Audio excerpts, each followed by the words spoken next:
ചേട്ടായി,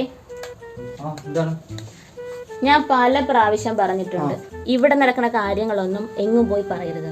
അല്ല, ഞാൻ ഒന്നും പറയാറില്ലല്ലോ. ഇവിടെ നടക്കുന്ന കാര്യങ്ങൾ ആര് പറഞ്ഞു? ഇവിടെ നടക്കുന്ന കാര്യങ്ങള് നമ്മൾ തമ്മിലുള്ള പ്രശ്നങ്ങളും ഇവിടെ തീർക്കണം. പുറത്ത് ആരുടെങ്കിലും പറയരുത്. ഞാൻ നടക്കുന്ന കാര്യങ്ങളൊന്നും പറയാറില്ല പുറത്ത്.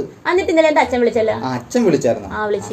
അച്ഛൻ വിളിച്ചാന്ന് വെച്ച് കഴിഞ്ഞാൽ നമ്മള് കഴിഞ്ഞ ദിവസം ഒരു ചെറിയൊരു പിണക്കുണ്ടായില്ലേ, അത് ഞാൻ ചെറുതായിട്ടൊന്ന് അച്ഛൻ്റെ അടുത്ത് സൂചിപ്പിച്ചതാണ്. എന്ത് കാര്യത്തിന്? അല്ല, ഉത്തരവാദിത്തപ്പെട്ടവരല്ലേ, ഒന്ന് വിളിച്ച് പറഞ്ഞേക്കാം. നമ്മൾ തമ്മിലുള്ള പ്രശ്നങ്ങൾ ഇവിടെ തീർത്താ പോരെ, എന്തിനാ പുറത്ത് വിളിച്ച് പറയണേ? അത് മതി. എന്നാലും വെച്ചൊരു കാര്യമുണ്ട്. ഒരു കാര്യം പറയട്ടെ, നമ്മൾ ആശിച്ച് മോഹിച്ചൊരു ഫ്രിഡ്ജ് മേടിച്ചാ ആ ഫ്രിഡ്ജ് ഒരു 3 മാസം വർക്ക് ചെയ്ത്, 4ാമത്തെ മാസം മുതൽ അതിൻ്റെ കൂളിംഗ് വർക്ക് ചെയ്യുന്നില്ല, 5ാമത്തെ മാസം മുതൽ അതിൻ്റെ ബാക്കിൽ എർത്തുണ്ട്, 7ാമത്തെ മാസം മുതൽ അതിൻ്റെ ഡോർ അടയുന്നില്ല, പിന്നെ കറണ്ട് ചാർജ് കൂടുന്നു. സ്വാഭാവികമായിട്ട് നമ്മൾ എന്ത് ചെയ്യും? കമ്പനി വിളിച്ചു പറയണം. വിളിച്ചു പറയണം. അതേ ഞാനും ചെയ്തുള്ളൂ. അല്ലെങ്കിൽ എന്ത് ചെയ്യണം?